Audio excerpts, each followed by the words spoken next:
Sejarah ringkas Imam Al-Ghazali. Nama lengkapnya, ialah Muhammad bin Muhammad bin Muhammad bin Ahmad, Imam Besar Abu Hamid Al-Ghazali Hujjatul Islam. Dilahirkan di Tusia, suatu kota di Khurasan dalam tahun 450 Hijriah, 1058 Masehi. Ayahnya bekerja membuat pakaian dari bulu, wol, dan menjualnya di pasar Tusia. Sebelum meninggal ayah Al-Ghazali meninggalkan kata pada seorang ahli tasawuf, ahli sufi temannya, supaya mengasuh dan mendidik Al-Ghazali dan adiknya Ahmad. Setelah meninggal ayahnya, maka hiduplah Al-Ghazali di bawah asuhan ahli tasawuf, ahli sufi itu. Harta pusaka yang diterimanya adalah sedikit sekali. Ayahnya seorang miskin yang jujur, hidup dari usaha sendiri bertenun kain bulu. Di samping itu, selalu mengunjungi rumah alim ulama, memetik ilmu pengetahuan, berbuat jasa dan memberi bantuan kepada mereka. Apabila mendengar uraian alim ulama itu, maka ayah Al-Ghazali menangis terseduh-seduh seraya bermohon kepada Allah kiranya dia dianugerahi seorang putra yang pandai dan berilmu. Pada masa kecilnya Al-Ghazali mempelajari ilmu fikih di negerinya sendiri pada Syekh Ahmad bin Muhammad Ar-Razikani. Kemudian pergi ke negeri Jurjan dan belajar pada Imam Abi Nasar Al-Ismaili. Setelah mempelajari beberapa ilmu di negeri tersebut, berangkatlah Al-Ghazali ke negeri Nisapur dan belajar pada Imam Al-Haramain. Di sanalah mulai kelihatan tanda-tanda ketajaman otaknya yang luar biasa dan dapat menguasai beberapa ilmu pengetahuan pokok pada masa itu seperti ilmu mantik, logika, falsafah dan fikih mazhab Syafi'i. Imam Al-Haramain amat berbesar hati dan selalu mengatakan, Al-Ghazali itu lautan tak bertepi. Setelah wafat Imam Al-Haramain, lalu Al-Ghazali berangkat ke Al-Askar mengunjungi Menteri Nizamul Muluk dari pemerintahan dinasti Saljuk. Ia disambut dengan kehormatan sebagai seorang ulama besar. Kemudian dipertemukan dengan para alim ulama dan pemuka-pemuka ilmu pengetahuan. Semuanya mengakui akan ketinggian dan keahlian Al-Ghazali. Menteri Nizamul Muluk melantik Al-Ghazali pada tahun 484 Hijriah. Menjadi guru besar pada perguruan tinggi Nizamiyah yang didirikannya di kota Baghdad. 4 tahun lamanya Al-Ghazali mengajar di perguruan Nizamiyah dengan cukup mendapat perhatian dari para pelajar, dari dekat dan jauh, sampai datang kepadanya suatu masa, di mana dia menjauhkan diri dari masyarakat ramai. Maka pada tahun 488 Hijriah, Al-Ghazali pergi ke Makkah menunaikan rukun Islam kelima. Setelah selesai mengerjakan haji, ia terus ke negeri Syam, Syria, mengunjungi Baitul Maqdis. Kemudian ke Damaskus dan terus menetap beribadah di Masjid Al-Umawi di kota tersebut pada suatu sudut yang terkenal sampai sekarang dengan nama Al-Ghazaliyah, diambil dari nama yang mulia itu. Pada masa itulah dia mengarang kitab, yang kami alih bahasakan ini. Keadaan hidup dan kehidupannya pada saat itu adalah amat sederhana, dengan berpakaian kain kasar, menyedikitkan makan dan minum, mengunjungi masjid-masjid dan desa, melatih diri berbanyak ibadah dan menempuh jalan yang membawanya kepada kerelaan Tuhan Yang Maha Esa. Kemudian dia kembali ke Baghdad, mengadakan majelis pengajaran dan menerangkan isi dan maksud dari kitabnya, Ihya. Tak lama sesudah itu berangkat pula ke Nisapur dan mengajar sebentar pada perguruan Nizamiyah Nisapur. Akhirnya kembali ia ke kampung asalnya Tusia. Maka didirikannya di samping rumahnya sebuah madrasah untuk ulama-ulama fikih dan sebuah pondok untuk kaum syufi, ahli tasawuf. Dibagikannya waktunya antara membaca Al-Quran, mengadakan pertemuan dengan kaum syufi, memberi pelajaran kepada penuntut-penuntut ilmu yang ingin menyaup dari lautan ilmunya, mendirikan sholat dan lain-lain ibadah. Cara hidup yang demikian diteruskannya sampai akhir hayatnya. Dengan mendapat husnul khatimah, Al-Ghazali meninggal dunia pada hari Senin tanggal 14 Jumadil akhir tahun 505 Hijriah, 1111 Masehi, di Tusia. Hanya 55 tahun beliau hidup di dunia ini. Jenazahnya dikebumikan di makam At-Tabiran, berdekatan dengan makam Al-Firdausi, seorang ahli syair yang termasyhur. Sebelum meninggal Al-Ghazali pernah mengucapkan kata-kata yang diucapkan pula kemudian oleh Francis Bacon seorang filosof Inggris, yaitu, "Kuletakkan arwahku di hadapan Allah dan tanamkanlah jasadku di lipat bumi yang sunyi senyap. Namaku akan bangkit kembali menjadi sebutan dan buah bibir umat manusia di masa depan." Ia meninggalkan pusaka yang tak dapat dilupakan oleh umat muslimin khususnya dan dunia umumnya dengan karangan-karangan yang berjumlah hampir 100 buah banyaknya. Di antaranya kitab Ihya, yang kami alih bahasakan ini, terdiri dari 4 jilid besar, yang kiranya disampaikan Allah akan kami jadikan dalam bahasa Indonesia. Dalam kalangan agama di negeri kita ini tak ada yang tak mengenal kitab Ihya Ulumuddin, suatu buku standar, terutama tentang akhlak. Di Eropa mendapat perhatian besar sekali dan telah dialih bahasakan ke dalam beberapa bahasa modern. Dalam dunia Kristen telah lahir pula kemudian Thomas A. Kempis, 1379–1471 Masehi, yang mendekati dengan pribadi Al-Ghazali dalam dunia Islam, berhubung dengan karangannya, De Imitation Christi, yang sifatnya mendekati Ihya, tetapi dipandang dari pendidikan Kristen. Di antara karangannya yang banyak itu, ada 2 buah yang kurang dikenal di negeri kita, akan tetapi sangat terkenal di dunia barat. Malah menyebabkan pecah perang pena antara ahli-ahli falsafah. Yaitu kitab Maqasidul Falasifah, maksudnya ahli-ahli falsafah, dan kitab Tahafutul Falasifah, kesesatan ahli-ahli falsafah. Kitab yang pertama berisi ringkasan dari bermacam-macam ilmu falsafah, mantik, metafisika dan fisika. Kitab ini sudah diterjemahkan oleh Dominicus Gundisalvus ke bahasa Latin di akhir abad ke-12 Masehi. Kitab yang kedua memberi kritik yang tajam atas sistem falsafah yang telah diterangkannya satu persatu dalam kitab pertama tadi.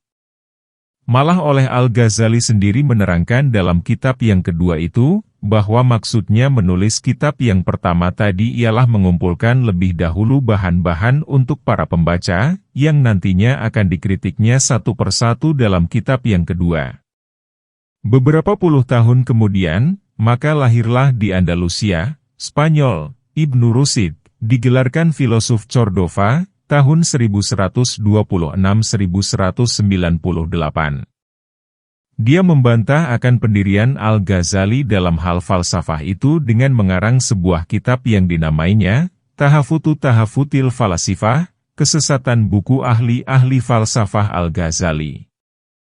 Dalam buku ini, Ibnu Rushd telah menjelaskan kesalahpahaman Al-Ghazali tentang mengartikan apa yang dinamakan falsafah dan betapa salah pahamnya tentang pokok-pokok pelajaran falsafah. Demikianlah telah beredar 2 buah buku dalam dunia Islam, yang satu menyerang dan menghancurkan falsafah dan yang satu lagi mempertahankan falsafah itu. Keduanya bertempur secara aktif dalam dunia fikiran umat Islam dan menantikan waktunya masing-masing, siapa yang akan menang dan siapa yang akan kalah. Di samping kemasyhuran dan keagungan yang dipunyai Al-Ghazali, dilontarkannya kitabnya Tahafutul Falasifah, kesesatan ahli-ahli falsafah, ke tengah-tengah umat manusia dengan gaya bahasa yang hidup bergelora sehingga karangan Ibnu Rushd menjadi lumpuh menghadapi guntur bahasanya Al-Ghazali. Maka pada akhirnya dalam peperangan alam pikiran ini, Al-Ghazali tampil ke tengah gelanggang sebagai pemenang. Sebagai filosof, Al-Ghazali mengikuti aliran falsafah yang boleh dinamakan madzhab hissiyat, yakni yang kira-kira sama artinya dengan mazhab perasaan. Sebagaimana filosof Inggris David Hume, tahun 1711–1776, yang mengemukakan bahwa perasaan adalah sebagai alat yang terpenting dalam falsafah, di waktu dia menentang aliran rasionalisme, yakni satu aliran falsafah yang timbul di abad ke-18, yang semata-mata berdasar kepada pemeriksaan panca indera dan akal manusia. Al-Ghazali telah mengemukakan pendapat yang demikian selama 700 tahun terlebih dahulu dari David Hume. Ia mengakui bahwa perasaan, hisiat, itu boleh keliru juga akan tetapi akal manusia juga tidak terpelihara dari kekeliruan dan kesesatan. Dan tidak akan dapat mencapai kebenaran sesempurna-sempurnanya dengan sendirinya saja. Dan tidak mungkin dapat dibiarkan bergerak dengan semau-maunya saja. Lalu akhirnya Al-Ghazali kembali kepada apa yang dinamakannya ilmu yang mudah tak memerlukan pemikiran mendalam, daruriyat, atau aksioma, sebagai hakim dari akal dan perasaan dan kepada petunjuk, hidayah yang datang dari Allah. Al-Ghazali tak kurang mengupas falsafah Socrates, Aristoteles dan memperbincangkan pelbagai masalah yang sulit-sulit dengan cara yang halus dan tajam. Tak kurang ia membentangkan ilmu mantik dan menyusun ilmu kalam, ilmu berkata-kata, yang tahan uji dibandingkan dengan karangan-karangan filosof yang lain. Semua ini menunjukkan ketajaman otaknya. Di samping itu tidak enggan dia berkata dengan kerendahan hati serta husu, akan kata-kata, wallahu alam artinya, Allah yang maha tahu. Dalam zaman Al-Ghazali, masih berkobar pertentangan antara ahli tasawuf, ahli sufi dan ahli fikih. Maka salah satu dari usaha Al-Ghazali ialah merapatkan kedua golongan yang bertentangan itu. Baik semasa hidupnya atau sesudah wafatnya, Al-Ghazali mendapat teman sepaham, di samping lawan yang menentang akan pendiriannya. Yang tidak sepaham, di antaranya ialah Ibnu Rushd, Ibnu Taimiyah, Ibnu Qayyim dan lain-lain dari ahli fikih. Di dunia barat Al-Ghazali mendapat perhatian besar, mendapat penghargaan dari para filosof. Di antaranya dari Renan, Casanova, Cara de Vos dan lain-lain. Seorang ahli ketimuran Inggris bernama D.S. Zwemer pernah memasukkan Al-Ghazali menjadi salah seorang dari 4 orang pilihan pihak Islam dari mulai zaman Rasulullah sampai kepada zaman kita sekarang, yaitu 1. Nabi besar Muhammad sendiri. 2. Imam Al-Bukhari, ulama hadis yang terbesar. 3. Imam Al-Asy'ari, ulama keesaan yang termasyhur. 4. Imam Al-Ghazali, pengarang Lia, yang terkenal. Demikianlah sekelumit dari sejarah hidup ulama besar ini, dengan kita menyebutkan beberapa bidang lagi di mana Al-Ghazali mempunyai saham yang tidak kecil, seperti bidang pendidikan, dakwah, fikih dan lain-lain. Semoga pusaka ilmiah yang ditinggalkan Al-Ghazali dapatlah kiranya diambil faedahnya oleh umat manusia umumnya dan umat Islam khususnya. Amin. Pembukaan dari pengarang, Al-Ghazali. Sesungguhnya hal yang demikian itu menjadi pengajaran bagi siapa yang mempunyai hati pengertian. Surat 50 Kahf ayat 37.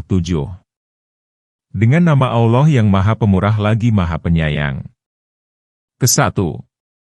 Saya memuji Allah dengan pujian yang banyak, berturut-turut walaupun amat kecil pujian pemuji-pemuji itu, kurang dari hak keagungan Allah.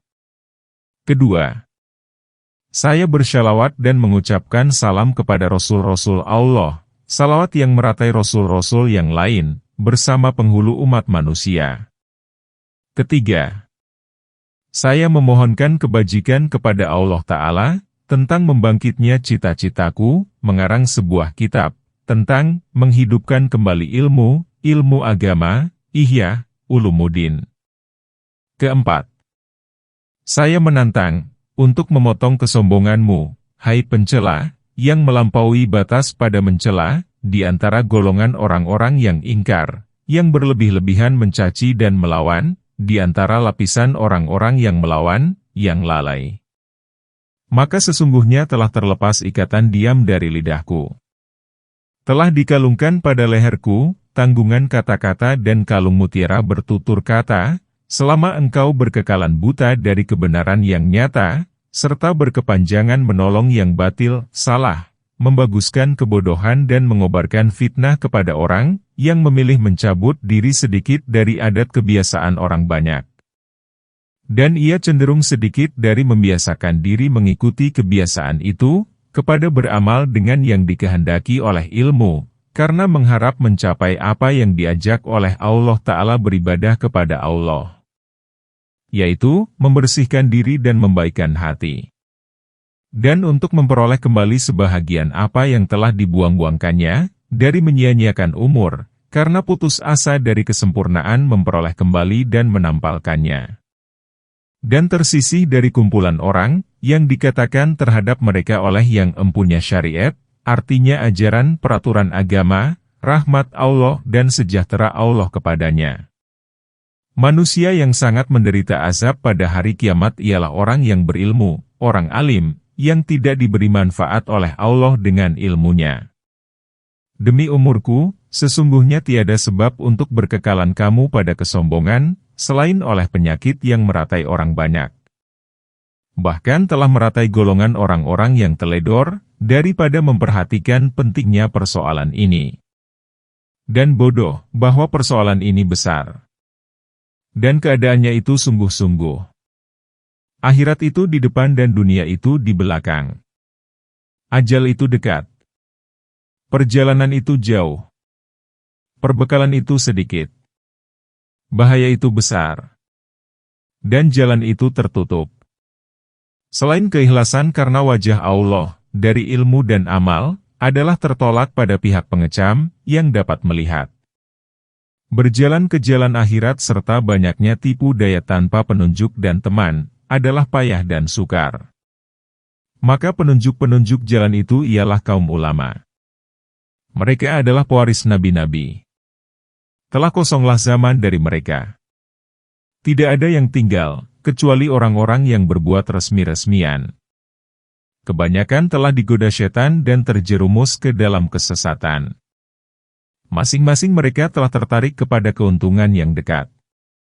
Lalu memandang yang baik menjadi buruk dan yang buruk menjadi baik. Sehingga ilmu agama senantiasa terinjak-injak dan cahaya hidayah hilang lenyap di segala pelosok bumi. Orang-orang itu berhayal kepada orang banyak, bahwa ilmu pengetahuan itu tak lain dari fatwa pemerintah yang dipakai oleh para hakim untuk menyelesaikan persengketaan ketika berkecamuk kezaliman. Atau ilmu pengetahuan itu ialah perdebatan, yang diperalat oleh orang yang mencari kemegahan untuk memperoleh kemenangan dan keuntungan. Atau ilmu pengetahuan itu ialah sajak yang dihiasi, yang dipergunakan oleh juru-juru nasihat supaya dapat mempengaruhi orang awam. Karena mereka itu tidak melihat, selain dari yang tiga tadi, tempat memburu yang haram dan meneguk harta kekayaan duniawi. Adapun ilmu jalan akhirat yang ditempuh ulama-ulama terdahulu yang syaleh, yang dinamakan oleh Allah.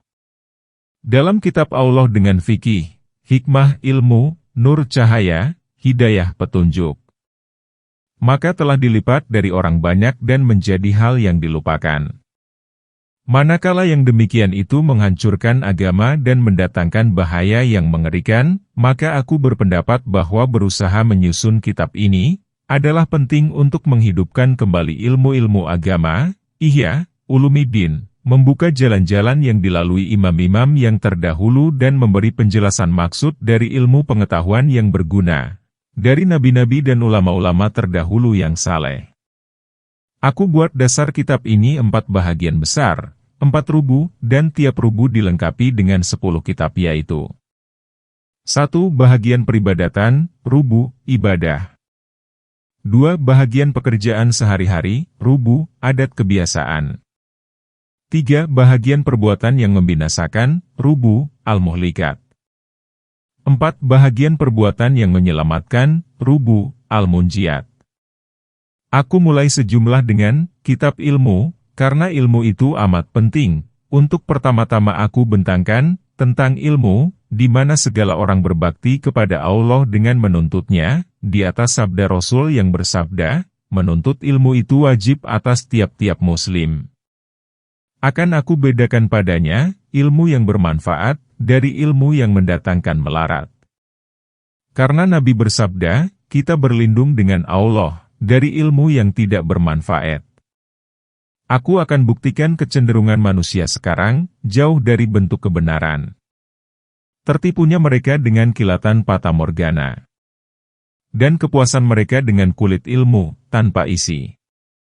Bahagian, rubu, ibadah, melengkapi 10 kitab. 1. Kitab ilmu. 2. Kitab kaidah, kaidah itikat, keyakinan. 3. Kitab rahasia, hikmah, bersuci. 4. Kitab hikmah, ilmu sholat. 5. Kitab hikmah, ilmu zakat. 6. Kitab hikmah, ilmu syam, puasa. 7. Kitab hikmah, ilmu haji. 8. Kitab adab, kesopanan, membaca Al-Quran. 9. Kitab zikir dan doa. 10. Kitab tartib wirid pada masing-masing waktunya. Bahagian, rubu, pekerjaan sehari-hari melengkapi 10 kitab. 1. Kitab adab makan.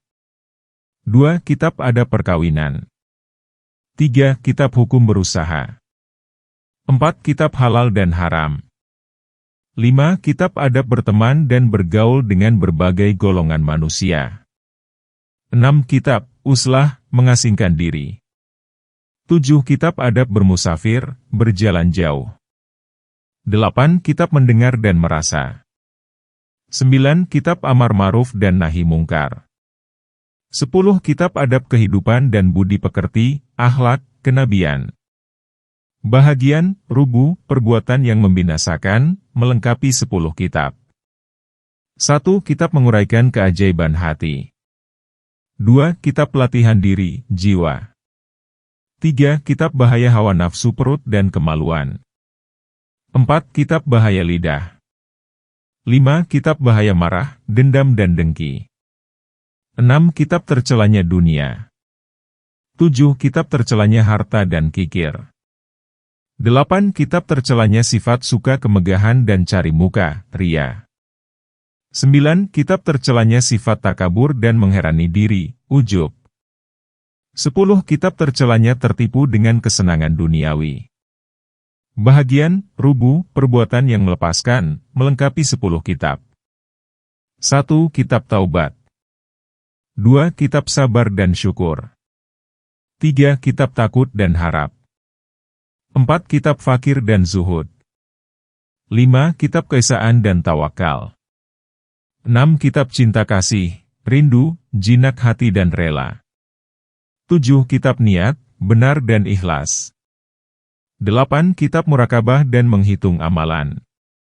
9. Kitab memikirkan hal diri, tafakur. 10.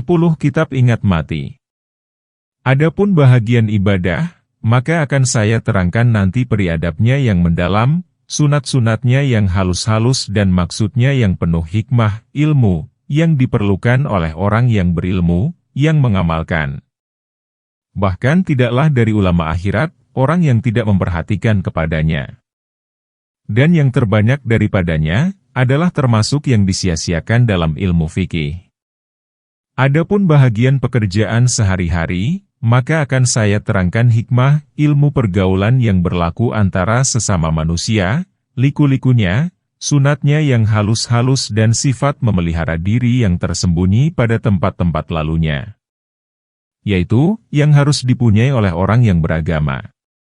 Adapun bahagian perbuatan yang membinasakan, maka akan saya terangkan nanti semua budi pekerti yang tercela yang tersebut dalam Al-Quran, dengan menghilangkannya, membersihkan jiwa dan mensucikan hati daripadanya.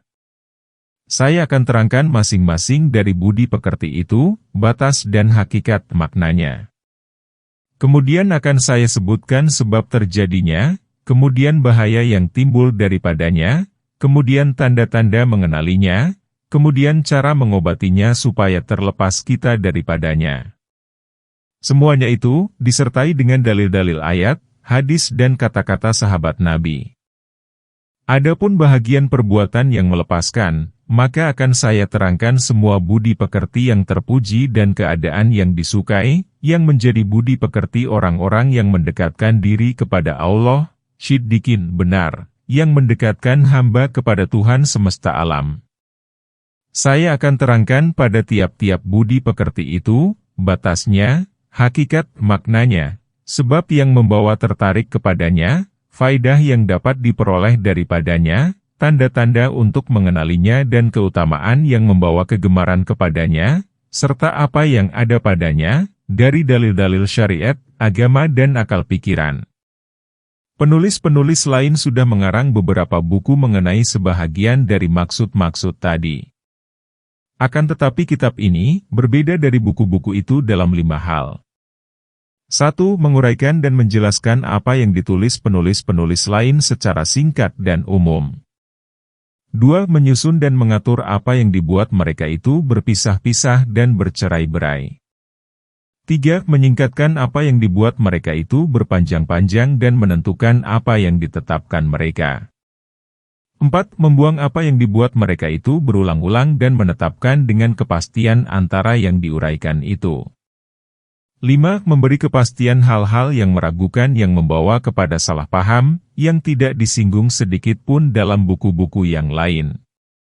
Karena semuanya, walaupun mereka itu menempuh pada suatu jalan, tetapi tak dapat dibantah, bahwa masing-masing orang salik, orang yang berjalan pada jalan Allah, itu mempunyai perhatian tersendiri, kepada sesuatu hal yang tertentu baginya dan dilupakan teman-temannya. Atau ia tidak lalai dari perhatian itu, akan tetapi lupa dimasukkannya ke dalam buku-bukunya. Atau ia tidak lupa, akan tetapi ia dipalingkan oleh sesuatu yang memalingkannya daripada menyingkapkan yang tertutup daripadanya. Maka inilah keadaan-keadaan khusus bagi kitab ini serta mengandung pula semua ilmu pengetahuan itu. Sesungguhnya yang membawa aku mendasarkan kitab ini pada 4 bahagian, adalah 2 hal. Pertama, yaitu pendorong asli bahwa susunan ini pada menjelaskan hakikat, makna dan pengertian, adalah seperti ilmu daruri, ilmu yang mudah, tak memerlukan kepada pemikiran mendalam.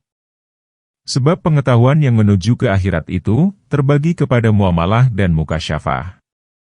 Yang dimaksud dengan ilmu mukasyafah ialah yang diminta untuk mengetahuinya saja. Dan ilmu muamalah, ilmu yang diminta mengetahuinya hendaklah diamalkan. Dan yang dimaksudkan dari kitab ini, ialah ilmu muamalah saja, tidak ilmu mukasyafah, yang tidak mudah menyimpannya di buku-buku, meskipun menjadi tujuan maksud para pelajar dan keinginan perhatian orang-orang syiddiqin, orang yang benar, lurus. Dan ilmu muamalah, yang diminta mengetahuinya hendaklah diamalkan, itu adalah jalan kepada ilmu mukasyafah, ilmu yang diminta mengetahuinya saja. Tetapi, para nabi hikmat Allah kepada mereka tidak memperkatakan pada orang banyak, selain mengenai ilmu untuk jalan dan petunjuk kepada ilmu-ilmu mukasyafah, ilmu yang diminta mengetahuinya saja, itu. Adapun ilmu-ilmu yang diminta mengetahuinya saja, mereka tidak memperkatakannya selain dengan jalan rumus dan isyarat, yang merupakan contoh dan kesimpulan. Karena para nabi itu tahu akan singkatnya paham orang banyak untuk dapat memikulnya. Alim ulama itu adalah pewaris nabi-nabi. Maka tiada jalan bagi mereka untuk berpaling daripada mengikuti dan mematuhinya. Kemudian, ilmu yang diminta mengetahuinya hendaklah diamalkan itu terbagi kepada 1. Ilmu dahir luarnya, yaitu ilmu mengenal amal perbuatan anggota badan. 2. Ilmu batin dalam hati, yaitu ilmu mengenai amal perbuatan hati dan yang melalui pada anggota badan. Ada kalanya adat kebiasaan dan ada kalanya ibadah. Dan yang datang pada hati, yang dengan sebab terdinding dari panca indera, termasuk bagian alam malakut, ada kalanya terpuji dan ada kalanya tercela. Maka seharusnya lah, ilmu ini terbagi 2, yaitu, luar dan dalam. Bagian luar yang menyangkut dengan anggota badan, terbagi kepada adat kebiasaan dan ibadah. Bagian dalam yang menyangkut dengan hal ihwal hati dan budi pekerti jiwa, terbagi kepada yang tercela dan yang terpuji. Jadi, semuanya berjumlah 4 bahagian. Dan tidaklah kurang perhatian pada ilmu yang diminta mengetahuinya hendaklah diamalkan dari bahagian-bahagian ini. Kedua, yang menggerakkan untuk menyusun kitab ini menjadi 4 bahagian, ialah aku melihat keinginan para pelajar, besar sekali kepada ilmu fikih, ilmu yang layak bagi orang yang tidak takut kepada Allah, yang memperalat ilmu itu untuk mencari kemegahan dan penonjolan dengan kemegahan serta kedudukan dalam perlombaan. dan ilmu fikih itu terdiri dari 4 bahagian. Dan orang yang menghiasi dirinya dengan hiasan yang disukai orang banyak, tentu dia akan disukai. Maka aku tidak jauh dalam membentuk kitab ini dengan bentuk fikih untuk menarik hati golongan pelajar-pelajar. Dan karena inilah, sebahagian orang yang ingin menarik hati pembesar-pembesar kepada ilmu kesehatan, bertindak lemah lembut, lalu membentuknya dalam bentuk ilmu bintang dengan memakai ranji dan angka.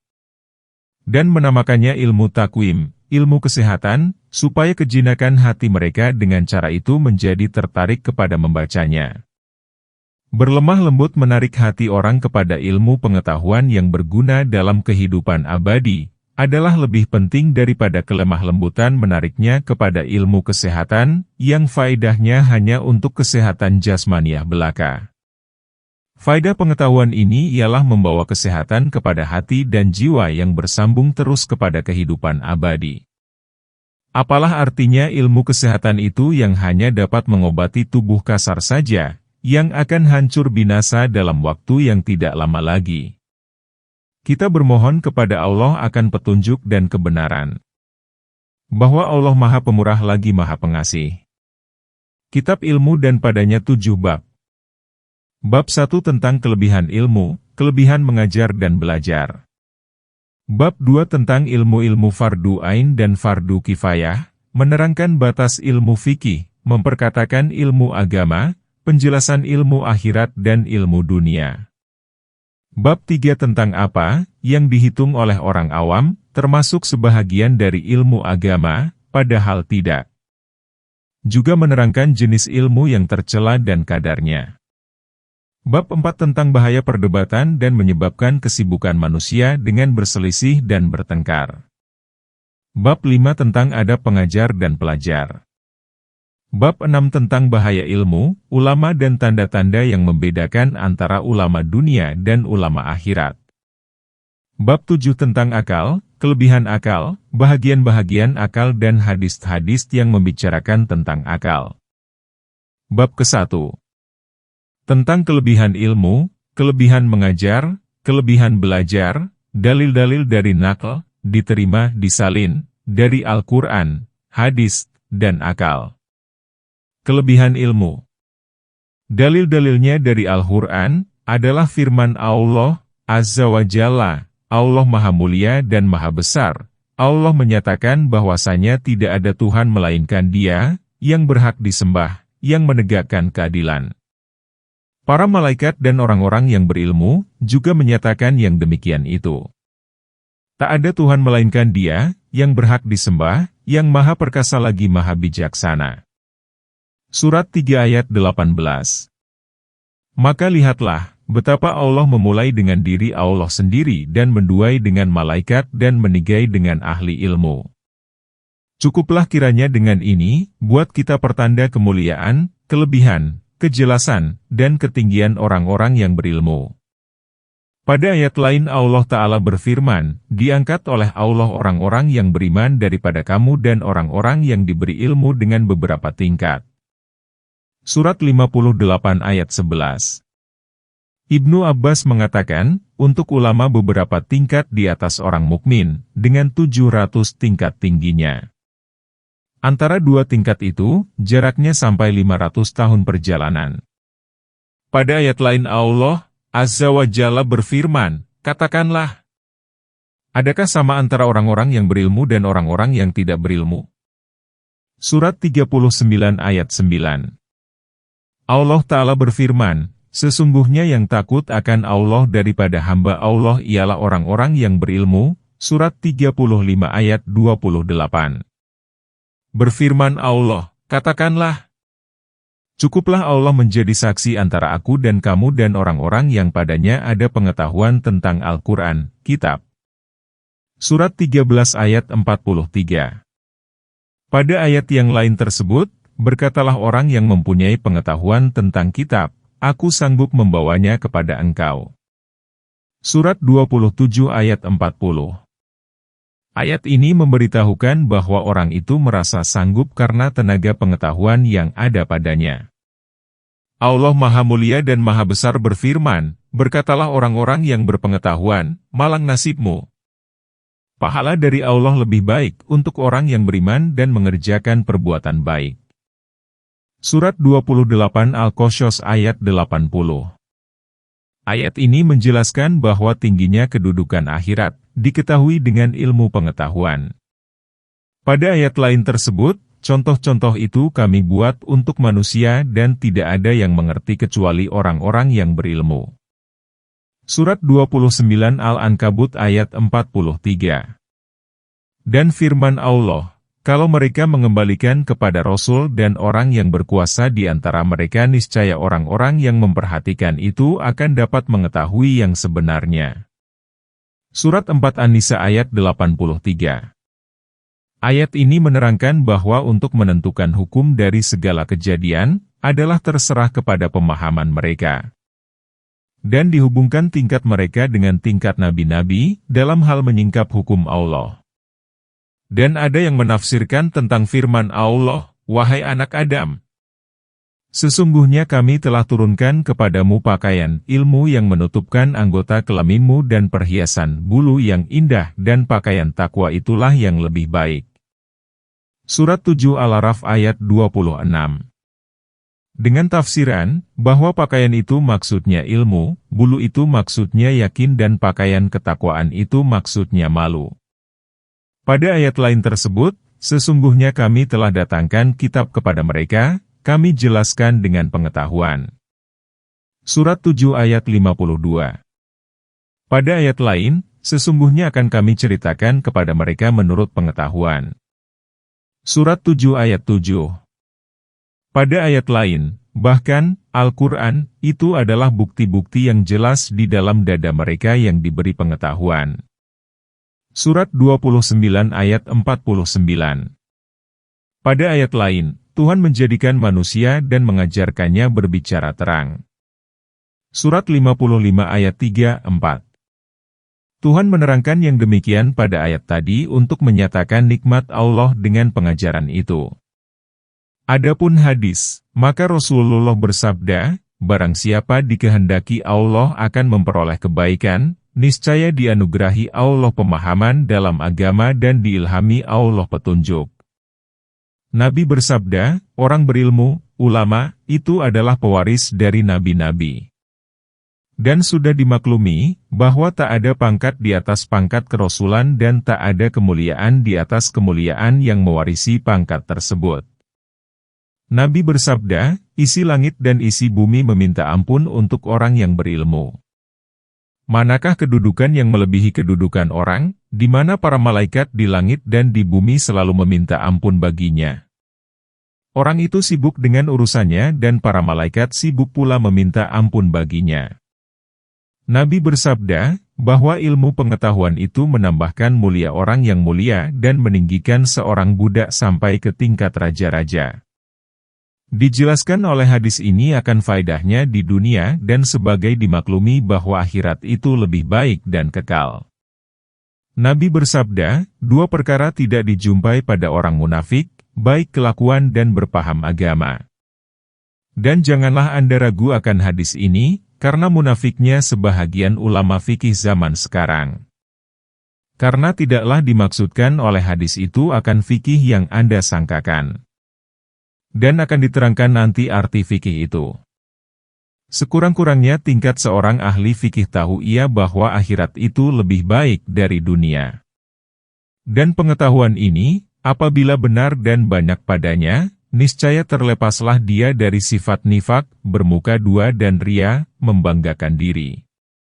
Nabi bersabda, manusia yang terbaik ialah mukmin yang berilmu, jika diperlukan dia berguna. Dan jika tidak diperlukan, maka dia dapat mengurus dirinya sendiri. Nabi bersabda, iman itu tidak berpakaian. Pakaiannya ialah takwa, perhiasannya ialah malu dan buahnya ialah ilmu. Nabi bersabda, manusia yang terdekat kepada derajat kenabian ialah orang yang berilmu dan berjihad. Adapun orang yang berilmu, maka memberi petunjuk kepada manusia akan apa yang dibawa Rasul-Rasul. Dan orang yang berjihad, maka berjuang dengan pedang membela apa yang dibawa para Rasul itu. Nabi bersabda, sesungguhnya mati satu suku bangsa adalah lebih mudah daripada mati seorang yang berilmu. Nabi bersabda, manusia itu ibarat barang logam seperti logam emas dan perak. Orang yang baik pada jahiliyah menjadi baik pula pada masa Islam apabila mereka itu berpaham, berilmu. Nabi bersabda, ditimbang pada hari kiamat tinta ulama dengan darah syuhada, orang-orang mati syahid mempertahankan agama Allah. Nabi bersabda, barang siapa menghafal kepada umatku 40 hadis, sehingga ia menghafalkannya kepada mereka, maka aku memberi syafaat dan menjadi saksi baginya pada hari kiamat.